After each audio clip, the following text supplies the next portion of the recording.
اس کے بعد ایک بات بہت اہم عرض کرنی ہے سماجیات کے تعلق سے، کہ دیکھیے آپ من حیث القوم اس وقت نرغے میں ہیں، ٹھیک ہے؟ جتنی بھی اقوام ہیں، جتنی بھی ملتیں ہیں، جتنے بھی مذاہب ہیں، وہ سب آپ کو تختہ مشق بنائے ہوئے، جو اٹھتا ہے وہ آپ پر ظلم کرنے کی کوشش کرتا ہے۔ نہ معلوم کیوں یہ شوق ہے، نہ معلوم یہ کیوں شوق ہے۔ آپ اگر یہ کہیں کہ نہ معلوم کیوں شوق ہے تو بڑا عجیب سا لگے گا، بڑا عجیب سا لگے گا، آپ کو لگے گا یہ ظلم کر رہے ہیں۔ نبی اکرم صلی اللہ علیہ وسلم کے یہ الفاظ ہیں، یوشک الامم ان تداعى علیکم کما تداعى الاکلۃ الی قصعتها، ان قریب قومیں تم پر ایسے ٹوٹ پڑیں گی جیسے فاقوں سے جوجھ رہے لوگ، نرے بھوکے لوگ کسی پیالے کے اوپر ٹوٹتے ہیں، ویسے قومیں تمہارے اوپر ان قریب ٹوٹ پڑیں گی۔ یوشکو، یہ لفظ وہاں بولا جاتا ہے جسے مستقبل قریب کی کوئی خبر دینا ہوتی، آپ سمجھ رہے ہیں؟ تو ملت کو لخت لخت کرنے کے لیے، ٹکڑے ٹکڑے کرنے کے لیے اور پسپا کرنے کے لیے، شکست و ریخت سے دوچار کرنے کے لیے، تذبذب کے حالات پیدا کرنے کے لیے، اپنے ایمان میں شک پیدا کرنے کے لیے طرح طرح کے حملے اور طرح طرح کی اسٹریٹجی اور حکمت عملی اور منصوبہ اور سازش اور دسیسہ کاری آپ کے خلاف کی جائے گی۔ دیکھ تو رہیں، آپ کا اپنا دوست ہے اور آپ کے خلاف جال بن رہا ہے، پڑوسی ہے آپ کا مدتوں سے، لیکن آپ کے خلاف کچھ نہ کچھ، اور یہ اتنی تیزی کے ساتھ بڑھا ہے۔ نبی نے کہہ دیا ہے تو حالات یہ آئیں گے، تو آپ یہ کہہ کر کے ہاتھ پہ ہاتھ دھرے بیٹھ رہے ہیں، جب نبی نے کہہ دیا تو ہوگا ہی۔ دیکھیے یہ بتلا دیا کہ یہ تو اللہ تبارک و تعالیٰ کے علم میں ہے کہ ایسا ہوگا، وہ کنوے کر دیا نبی کو، نبی نے کنوے کر دیا ہم کو، ہمیں کنوے صرف اس لیے کیا ہے کہ ہم ان حالات کو روکنے کی بھرسک کوشش کریں، دیٹس فائنل، بس اتنا ہم کو کرنا ہے۔ ہم سے سوال کیا ہوگا؟ ہم سے کیا سوال ہوگا؟ ایکم احسن عملا، جو کام کرنے کا تھا اس کو کس نے اچھے طریقے سے انجام دیا ہے۔ نبی کے چچا کافر چلے جاتے ہیں، نبی سے سوال نہیں ہونے والا۔ نبی نے پریاس اتنا کیا، اتی پریاس کیا کہ خود ان کے پریاس پہ سوال کھڑا ہو گیا۔ تو آپ سے سوال نتائج کا نہیں ہے، یاد رکھیے گا۔ آپ کیا کر رہے ہیں اس کے لیے؟ آپ کے پاس تو منصوبہ موجود ہے نا، منشور موجود ہے کہ مثل المؤمنین فی توادہم و تراحمہم کمثل جسد، کہ اس ملت کے آپس میں رابطے، تعلق اور محبت کا حال اور اس کی مثال یہ ہے کہ یہ ایک جسم کے مانند ہے، یہ ایک جسم کے مانند ہے۔ اذا اشتکا منہ عضو، جب کسی ایک عضو کو، کسی ایک آرگن کو کوئی تکلیف پہنچتی ہے، کسی ایک عضو کو، کسی ایک انگ کو کوئی پیڑا ہوتی ہے، تو پورا جسم درد محسوس کرتا ہے، اور جاگنے میں، تڑپنے میں، بلکنے میں، بخار میں پورا جسم شریک ہوتا ہے۔ یہ نبی اکرم صلی اللہ علیہ وسلم کے الفاظ۔ تو یہ آپ کا منشور ہے کہ آپ اس پوری ملت کو ایک جسم بنا کر کے رکھیے، یہ آپ کے پاس مینیفیسٹو موجود ہے۔ دوسری طرف یہ کہا کہ دشمن اس جسم کو لخت لخت اور ٹکڑے ٹکڑے کرنے کی کوشش کرے گا، آپ کو اسے جوڑ کر کے رکھنا ہے، وہ اس کے توڑنے کے لیے کوشش کریں گے۔ اور اللہ تبارک و تعالیٰ کا کھلا ہوا ارشاد، وَكَانَ حَقٌّ عَلَيْنَا نَصْرُ الْمُؤْمِنِينَ، اور ہمارے اوپر حق ہے اور ہماری ذمہ داری ہے، ہمارے ذمہ لازم ہے ایمان والوں کی مدد کرنا۔ اگر آپ اپنی کوشش میں اس معیار تک پہنچتے ہیں کہ اللہ تبارک و تعالیٰ کو پیار آ جائے، تو پھر اللہ تعالیٰ کی نصرت اور تائید یہ آپ کا نصیبہ بنتا ہے، آپ کا وقت ہے اور آپ کا حق بنتا ہے۔ بہت صاف ہے، صاف ستھری بات چیت ہے۔ قرآن کہتا ہے کہ اللہ تبارک و تعالیٰ کی نصرت آپ کے حق میں آنی ہے، لیکن لگے کہ آپ نصرت کے لائق ہیں۔ لائق صرف اللہ تبارک و تعالیٰ کو اپنا کارساز، مشکل کشا اور دستگیر سمجھنا، اس کے بعد ہی اترتی ہے اللہ تبارک و تعالیٰ کی نصرت۔ اس کے علاوہ حضور نے فرمایا المؤمن للمؤمن کالبنیان یشد بعضہ بعضا، کہ ایک مومن دوسرے مومن کے لیے بنیاد کی اینٹ کی طرح ہے۔ اینٹیں کیسے پھنسی ہوتی ہیں ایک دوسرے میں، آپ نے دیکھا نا۔ مستری کا یہ ہنر ہے، اور چنائی کرنے والے، جڑائی کرنے والے اور اینٹوں کے ساتھ دیوار بنانے والے کا یہ ہنر ہے کہ وہ جوڑ کاٹتا ہے، یعنی ایک جگہ پہ جوڑ نہیں آئے گا۔ ایسے اگر جوڑ ایک ہی جگہ پہ آئے گا تو دیوار دو حصوں میں تقسیم ہو جائے گی، اس لیے جہاں پہ اس ردے میں جوڑ ہے تو اگلا جوڑ اس کے علاوہ ہوگا۔ تو اس طرح سے اینٹیں پھنستی ہیں۔ نبی اکرم صلی اللہ علیہ وسلم وہی سلیقہ بتلا رہے ہیں کہ ایک مومن دوسرے مومن کے ساتھ اس طرح سے بنیاد کی اینٹوں کی طرح جڑا ہوا، یشد بعضہ بعضا، ایک دوسرے کو پھانس کے رکھتی ہے، روک کے رکھتی ہے، باندھ کے رکھتی۔ اب بتائیے، یہ ڈی پی پہ آ کر کے آپ جو اپنی ساری سریاں اور سارے بم پھانس کر کے اور سراؤنڈنگ اس کو مضبوط کرتے ہیں، یہ آج آپ کی تھیوری نہیں ہے، یہ بڑے انجینئر کی تھیوری، جس نے باقاعدہ تمثیل کے طور پر استعمال کر دیا کہ میری امت کے افراد کا حال یہ ہونا چاہیے۔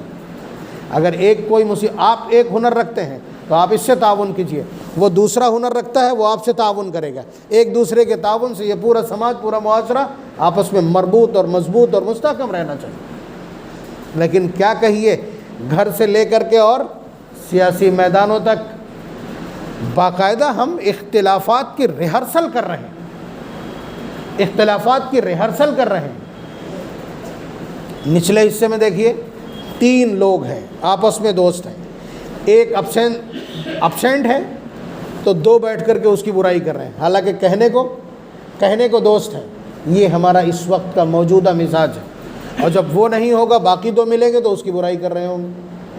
اگر کچھ کرنا ہی ہے تو اس کے کمالات کا تذکرہ کیجئے نا، کیا دقت ہے؟ میں آپ کو دوش نہیں دے رہا ہوں، میں بھی اسی کا مجرم ہوں۔ یہ ہمارے معاشرے کا آئینہ دار ہے، تماشا ہے ہمارا۔ آپ دیکھیے، ایک بہو آ کر کے ساس کے پاس بیٹھی تو جو دوسری والی بہو ہے اس کی برائی جاری، یہ اٹھ کے جائے گی، دوسری آ کے بیٹھے گی، اس کی شروع ہو جائے گی، وہ دونوں آپس میں ملیں گی، ساس کی شروع ہو جائے گی۔ باقاعدہ پورے دن اسی کی مشق جاری ہے ہمارے اخلاقی پٹل پر۔ آپ اندازہ کیجئے، ہمارے آنگن سے لے کر کے سیاسی میدانوں تک، کوئی کتنی باسلیقہ سیاست داں کیوں نہ ہو، جس وقت وہ منچ پہ کھڑا ہوتا ہے تو جس سے براہ راست مقابلہ ہوگا اس کا کام صرف اس کی برائی کرنا ہے۔ آپ بتا دیجئے اس کے سوا کچھ اور آج تک سنا ہو آپ نے؟ یہاں تک کہ اپنی تعریف بھی کم بلکہ دوسرے کی برائی زیادہ۔ تو اس کا مطلب یہ ہے کہ ہمارے رگ و ریشے میں اختلاف باقاعدہ، اسی لیے ہم کسی چیز کو پھر برائی نہیں سمجھتے۔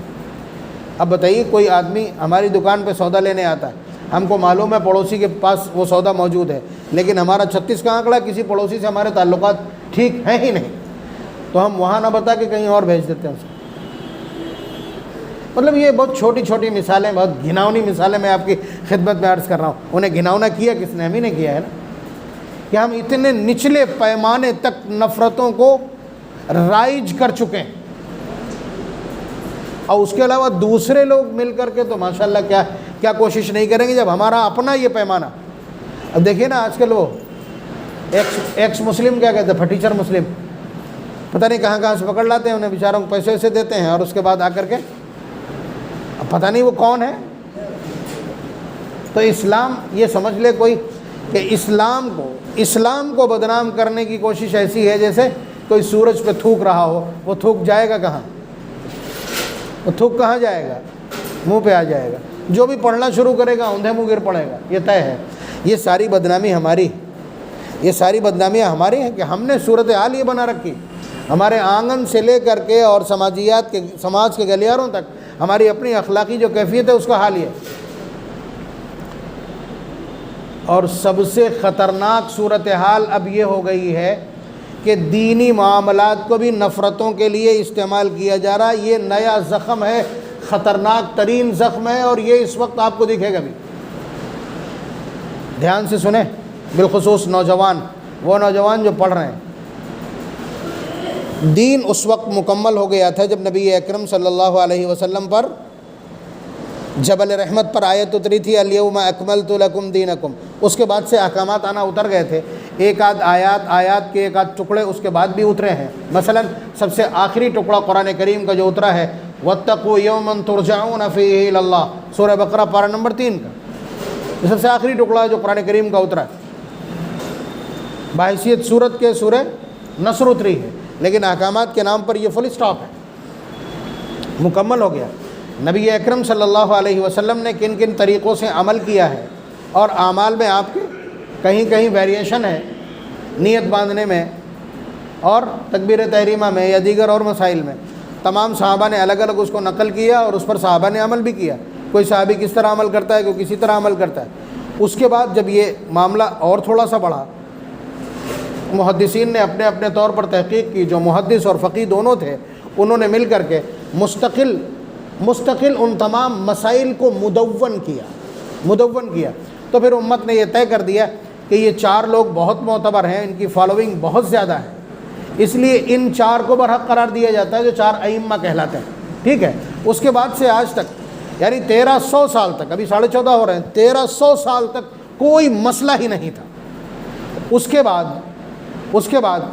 1923-24 میں کچھ متشدد قسم کے لوگ پیدا ہوتے ہیں نجد میں، انہوں نے کچھ مسائل چھوڑے، پھر اس کے بعد یہاں اس وقت انگریزی استعمار تھا، یہاں کچھ لوگوں کو اسی حوالے سے اٹھا کر کے کھڑا کیا گیا۔ پہلے انہوں نے اپنے آپ کو غیر مقلد کہا، پھر اس کے بعد ایک نیا لبادہ اوڑھا، اہل حدیث کہا، اس کے بعد نفرتوں کا چاروں طرف بازار گرم ہوا، اور آج صورتحال یہ ہے کہ وہ پڑھنے گئے باہر، وہاں انہیں کوئی مل گیا، اس نے کان میں پھونک دیا کہ تم یہاں نیت باندھتے ہو، یہاں بدلنا چاہیے۔ مطلب کبھی آپ نے ایسا دیکھا ہے کہ کوئی آدمی انگلش کی کوچنگ کے لیے گیا ہو اور وہاں سے سنسکرت کا ایکسپرٹ بن کے آیا ہو؟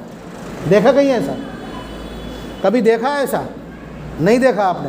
تو وہ کوچنگ کرنے گیا تھا، وہ کوچنگ کرنے کے لیے گیا تھا میڈیکل کی، وہ تیاری کرنے گیا تھا نیٹ کی، اور وہاں سے بن کے آیا مفتی، اور یہاں آ کر کے حدیثیں دکھا رہا بخاری میں یہ اور مسلم میں یہ۔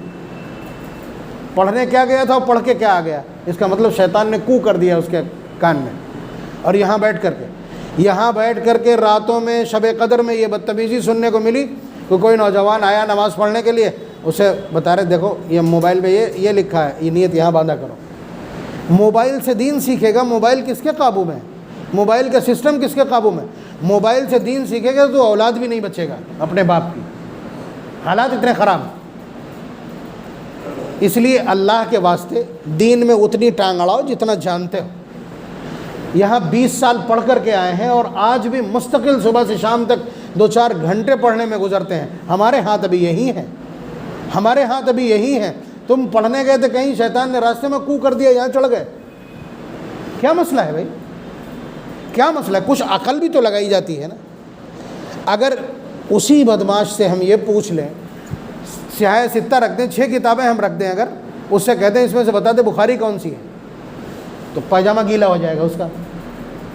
اب اس میں یہ کنڈیشن ہے، لیکن حوالے اس کے پاس ہیں۔ تو یہ اس طرح کی گمراہی مزید زخم امت نہیں جھیل پائے گی۔ یہ صفوں میں اختلاف پیدا کرنے کی کوشش، عبادت گاہوں میں گھس کر کے، اور اس کے بعد اتنے بڑے ہو، ابھی اتنی بڑی بات کرو نا، کیا دقت ہے؟ ہم تو یہ بھی نہیں سمجھتے کہ ہم تمہیں سمجھائیں بھی۔ کیا یہ سمجھ میں آنے والی بات نہیں ہے کہ پچھلے 1300-1400 سال میں آج تک دین کسی نے سمجھ ہی نہیں پایا؟ ائمہ بے وقوف تھے۔ امام ابو حنیفہ رحمۃ اللہ علیہ کی ملاقات 72 صحابہ سے ہے، ان سے انہوں نے علم سیکھا ہے۔ کیا وہ سب گونگے بہرے ہیں؟ تمہیں کوئی نیا دین مل گیا؟ ہاں، یہ ہو سکتا ہے کہ شیطان نے کوئی نیا ورژن آپ کو سکھا دیا ہو کہ آپ کو انتشار پیدا کرنا ہے۔ کون بول رہا ہے؟ کوئی بیٹھا ہے غیر مقلد کیا؟ نہیں، جس کو بحث کرنا ہو تو بتا دے وہ، پھر ورنہ آپے میں رہے۔ یہ ایسا مسئلہ ہے جس میں میرے پاس رعایت نام کی کوئی چیز نہیں، دین کے مسائل میں کوئی رعایت نہیں، سماجیات میں ہو سکتی۔ میں یہ عرض کر رہا ہوں، اگر یہی محنت یہ کی جائے کہ ان بچوں کو نماز کے فرائض سکھائے جائیں، ابھی وہی شخص نہ وضو کے واجبات بتلا سکے گا، نہ نماز کے فرائض بتلا سکے گا۔ جن کے بغیر نماز نہیں ہوتی۔ میں کہہ رہا ہوں نیت نہ باندھوں پھر اس کے بعد نماز ہوگی یا نہیں؟ آپ پہنچیں گے کبھی عمرہ کرنے تو آپ دیکھیں گے جتنے لوگ مدینہ منورہ کے آتے ہیں، جو مغرب سے تھوڑا پہلے آتے ہیں کھانے وانے لے کر کے، وہ سب مدینہ کے رہنے والے ہوتے ہیں۔ ان میں سے آپ دیکھیں گے 80% وہ لوگ ہیں جو نیت نہیں باندھتے، نیت سرے سے باندھتے ہی نہیں۔ میرے سامنے اسی بار میں نے دیکھا قریب 22 لوگ میں مجھ سے اگلی صف پہ کھڑے تھے، ان میں بیشتر مدینہ منورہ کے تھے، ایک بھی نیت نہیں باندھے تھے۔ امام مالک رحمۃ اللہ علیہ کا مسلک ہے، کسی نے آج تک انہیں ٹوکا نہیں، مدینے میں رہتے ہوئے مدینے کے امام نے نہیں ٹوکا، لیکن یہاں پیچھا ہے۔ تو میرے کہنے کا حاصل یہ ہے کہ یہاں بھی لوگ باندھتے رہے ہیں۔ آپ دیکھیں حنابلہ سب یہاں باندھتے ہیں، مالکی چھوڑ دیتے ہیں، احناف یہاں باندھتے ہیں، کبھی اختلاف نہیں ہوا، کوئی کسی کا پیچھا نہیں کرتا ہے۔ لیکن میں کہہ یہ رہا ہوں کہ ان چیزوں کو، ان مسائل کو امت کے اختلاف اور انتشار کے لیے استعمال کرنا یہ شیطنت ہے، یہ یہودیت کا کوئی ورژن ہے، یا ان کا کوئی پلان ہے جسے برپا کرنے کی کوشش ہے۔ ورنہ اپنی حیثیت تو دیکھے نا آدمی کہ دین کی کتنی سمجھ اس کے پاس ہے، وہ دین کے کئی حرف پڑھ کر کے سنا سکتا ہے، وہ روایت کی کئی سندیں چیک کر سکتا ہے۔ بس آقا کے پاس فون کر دیا، شیطان وہاں سے بتا دے گا یہ والی ہے۔ تو میں نوجوانوں سے گزارش کروں گا کہ اس طرح کے جھانسے میں آنے کے بجائے تمہارے باپ دادا جیسے پڑھ رہے ہیں چپ چاپ ویسے ہی پڑھو، اور اس سے آگے بڑھنا ہے، کوئی عالم تمہارا پڑھ رہا ہے ویسے ہی پڑھو۔ یہی بتلا دو کہ یہ جو شخص آیا ہے تم کو بتانے کے لیے، اس کی علمی حیثیت کیا ہے، دین کے معاملے میں اس کی جانکاری کتنی، کیا اس لائق ہے کہ اتنی بڑی فالوئنگ کو چھوڑ کر کے آپ اس شیطان کی پیروی کریں؟ کیا یہ اس لائق ہے؟ پہلے یہ چیک کرو جا کر کے۔ اگر وہ اجتہاد کرنے لائق ہے، احادیث سے مسائل مستنبط کرنے کی حیثیت رکھتا ہے تو ٹھیک۔ اس لیے امت پہلے سے لخت ہے، امت پہلے سے زخمی ہے، امت پہلے سے خون ہے۔ ضرورت تھی ایک جسم کے مانند اس کو متحد کرنے کی، یہاں صفوں میں بیٹھ کر کے نفرتوں کے پروگرام ہیں۔